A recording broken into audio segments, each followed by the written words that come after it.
وأنتم لا تعلمون. Kinasema je, mwanamke anafaa kuchinja, na je kichinjo chake ni halali? Katika makala nimeweka maneno haya.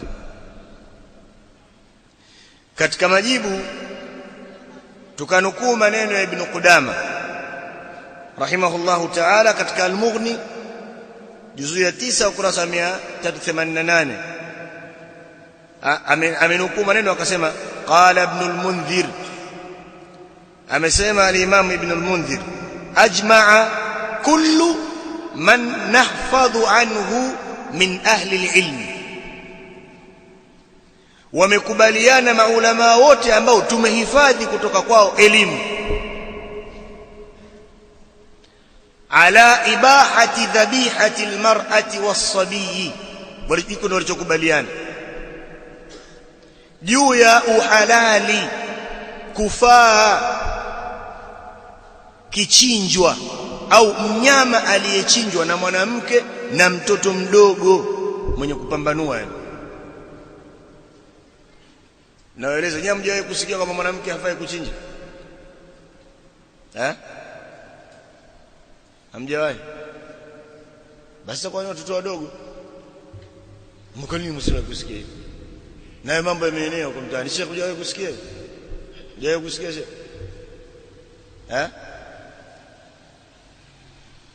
Mimi napiga mfano hii kwa sababu kuna mwaka mmoja mwanzoni tulipoanza kwenda kusoma Pemba, Nikowete pale, alikuja Sheikh Sharifu yule wa mwanzo. Maana Sheikh Sharifu washakuwa wengi, lakini yule wa mwanzo aliibuka miaka 90, yule mwanzoni miaka 90. Yuko Tabora kwa uchaguzi uliopita akitagombea ubunge. Yule Sharifu yule aenda kwenye ubunge, lakini kwenye usharifu kutakuwa ashafeli, au labda akajaribu huko. Nilimuona mwaka 95 kwa macho yangu, kijana akiwa na miaka kama 3-4 hivi, katika uwanja aliletwa, anakamatwa akipandishwa juu ya meza, juu ya kiti, anazungumza. Niliwahi kumuona pale Lindi, uwanja wa mpira, tukwenda kumuona Sheikh Sharifu amekuja. Lakini sasa niko Pemba miaka 2002 na 3 hivi, alikuja sehemu fulani katika uwanja, akaulizwa swali, je, mwanamke anafaa kuchinja? Hafai, kwa sababu ni mtoto, muda mwingine kwenda kucheza akarudishwa tena. Ndio shekhe atoa mawaidha akaletwa tena. Alikuwa afanya hivyo, aweza kushika kweli, ukimwachia aweza kwenda kufanya mambo yake mengine. Haya, kwa nini? Kwa sababu ana huruma sana. Yaani yule mwanamke hafai kuchinja. Je, ukimpata katili, nani mfano kwamba halina huruma, je mwanamke huyo alivyo, hata ng'ombe za muangusha, utafanyaje? Kwa sababu itakuwa sasa jambo yani haijakusanya. Kwa nini hafai? Huku al-Imam Ibn al-Mundhir anasema kwamba wamekubaliana wanachuoni wenye elimu. Huyu hana elimu, ndio maana yake, ndio maana hayumo katika ile makubaliano, hayumo katika watu wenye elimu, haifai.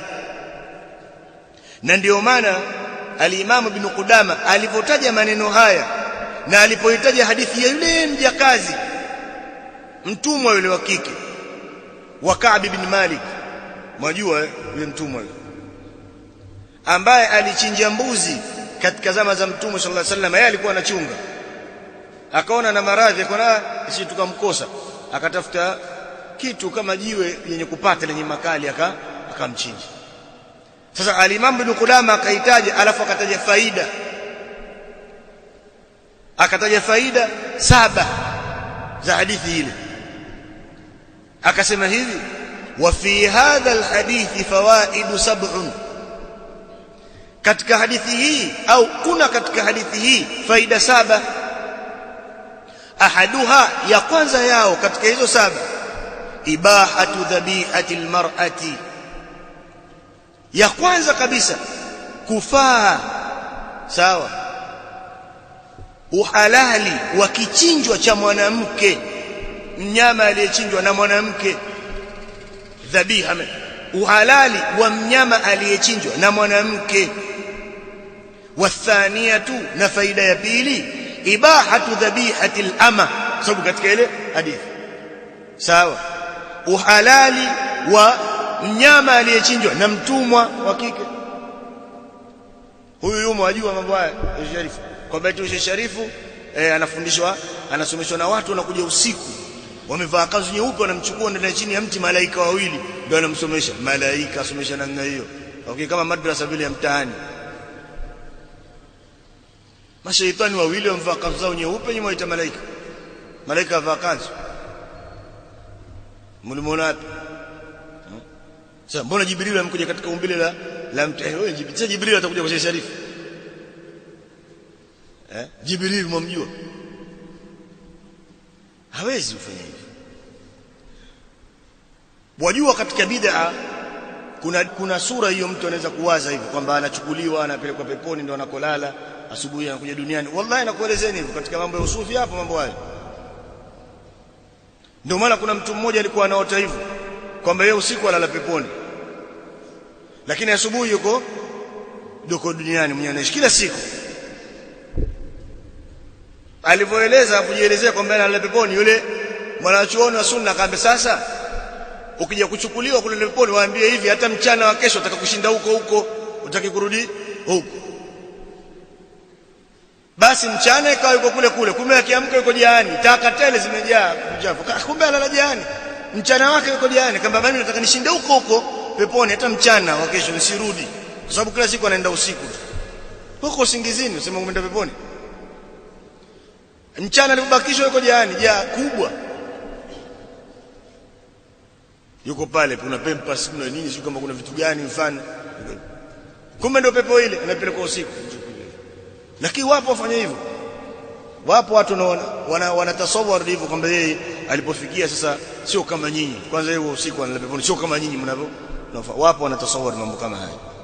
Almuhim kwamba ni suala lipo linafaa, mpaka pia akasema wathalithatu, nikaita na faida ya tatu, ibahatu dhabihati alhaidhi, akataja hivyo. Faida ya tatu, halali wa mnyama aliyechinjwa na mwanamke mwenye hedhi. Kwa sababu si mwanamke atakuwa na hedhi. Mfano yule aliyechinjwa, sema utamjuaje alikuwa na hedhi au huko? Kutojua ndio halali wenyewe. Maana wewe tuletee habari ilikuwa tahara.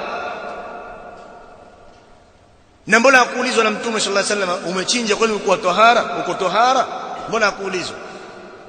Hapo pakapatikana faida muhimu hizo, dhibitini